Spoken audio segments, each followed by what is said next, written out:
Hi, my name is Nicole Risley, and I will be presenting my research paper titled Curbing Behaviors, Applied Behavioral Analysis. I'm currently enrolled in the class teaching students with autism spectrum disorders. First of all, the focus of my paper will be choosing interventions for students with autism spectrum disorders that are scientifically proven. And the scientifically proven interventions that I've chose are based on the applied behavioral analysis theory.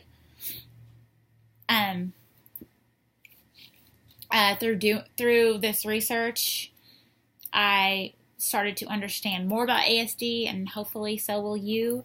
And I have learned lots of different teaching techniques that I can use in my classroom. Hopefully you will pick some of those up also. And I developed a strong belief in applied behavioral analysis, which is important for educators because ABA, or applied behavioral analysis, is so very well known in the education world, and it's a popular model used in education.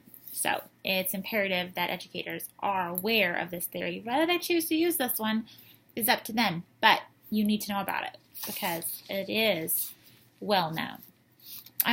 First of all, ASD is a spectrum disorder that goes from pervasive developmental disorder to Asperger's and then to classic autism.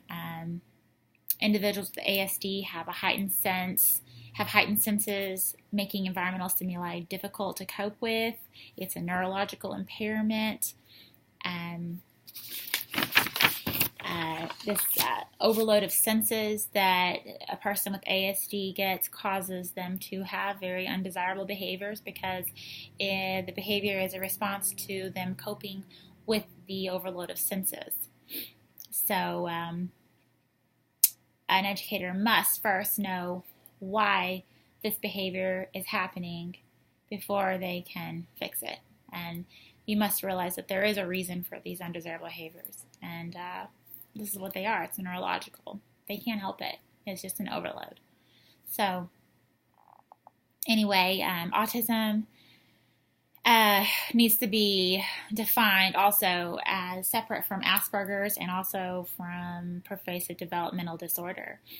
Autism and Asperger's is different. Children with autism do show a delay in language. Okay? You do not see a delay in language with children with Asperger's. There's no delay in language. Asperger's also shows no cognitive delay. You can have cognitive delay with autism. Pervasive developmental disorder is diagnosed when the child does not have all the criteria needed for autism nor Asperger's.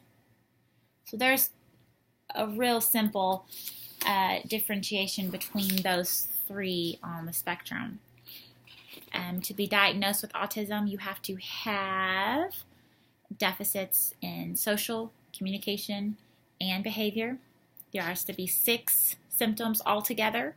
There must be at least 2 from the social, 1 from the communication, and 1 from the behavior. Also, a child must have delays before the age of 3 in social interaction, language, social communication, and symbolic imaginary play. So, there's how the diagnosis works. Some of the characteristics that you're going to see in a person with ASD may be maintaining relationships, or difficulty maintaining relationships, communicating in varying ways, difficulty with keeping eye contact, and a lot of times they have very focused interests or obsessions.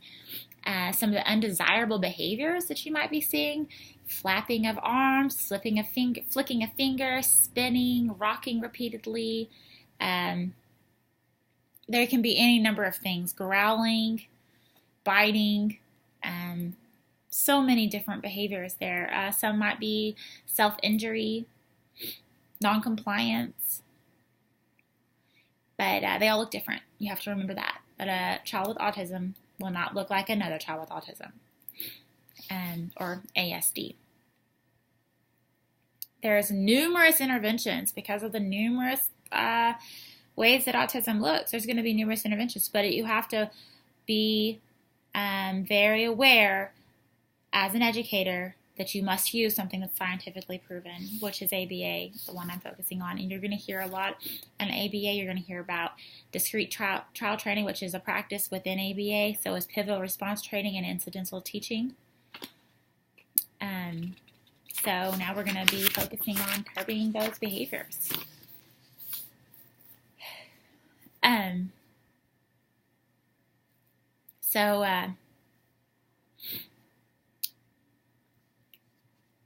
The significance of the problem, or the topic of the research, is it's imperative. First of all, it's imperative that educators know the difference between evidence-based interventions and non-evidence-based interventions.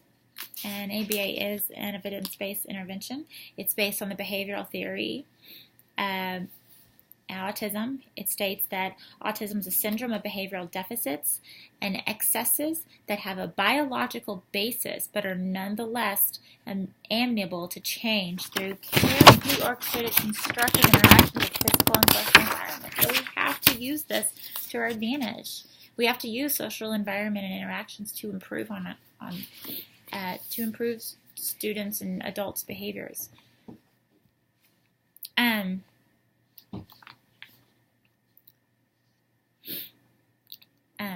Once the individual has been observed, first of all, an individual with ASD will be observed. A behavior will be identified. Interventions can begin. They will be measured, and then they will be recorded and consistently recorded so that you can make changes as needed. Some of the interventions might be focused on teaching the child how to ask questions, how to share, how to take turns, or how to greet others. These interventions will need to be practiced. There will need to be progress monitoring involved. Interventions, it says here also that interventions, of course, are not just a place for the school or therapist, it's a place for home too, and that families need to feel very, very responsible for teaching their children at home, because it's the carryover that's the issue. And if you don't use it at home, they're not going to carry it over to other environments, and the growth is going to be much slower. And studies have proven that that parents who were trained at home in this area had amazing outcomes. And also, in order for techniques based on ABA to work, the student has to be attached to the subject matter. They have to be engaged, and there must be reinforcers used. You're going to hear about discrete child training, which uses antecedents, specific behavior, and consequences. Through this method, you clear the field, you clear the learning environment, you have no distractions. You introduce the reward so the child is engaged and ready to seek that reward and ready to focus. And then you state your behavior that you want your child to exhibit.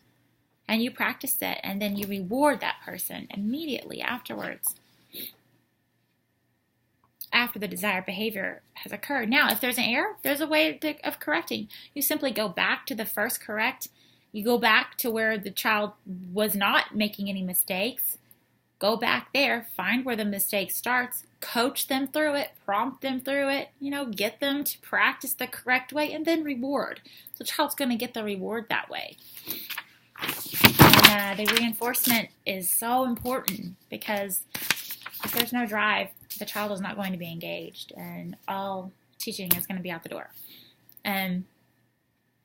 Discrete child training is a teacher-led strategy, which is what I just discussed, but there's another strategy called incidental teaching, which is a student-led strategy where the teacher may place an object just out of reach to encourage language. So the child sees the teddy bear on top of the shelf and must request a teddy bear in order to get the teddy bear. Therefore, the reward is even better. The reward is natural. The reward is the teddy bear. There is no stickers or candy involved with incidental teaching. Pivotal response treatment is another one, which is play-based intervention. And pivotal sounds just like it says. It's focused on pivotal areas of development. These areas that the teachers will focus on include increased motivation, ability to respond to multiple cues, the ability to initiate social interactions, and the ability to self-regulate. Okay, this is also utilizes natural reinforcers, and it is believed also that there should be 25 hours of any of these therapies, at least 25 hours per week. The summary of my related literature now, basically, this is where I got my knowledge from and where I got my facts from. So I used the book to form first of all, the textbook from the class, Autism Spectrum Disorders, Foundations, Characteristics, and Effective Strategies, to form a foundation of knowledge, which was imperative. I used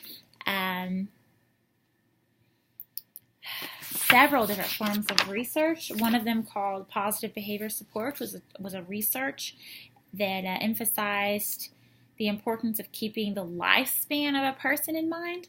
So, you're not just going to create goals for a child that's not going to affect their entire life.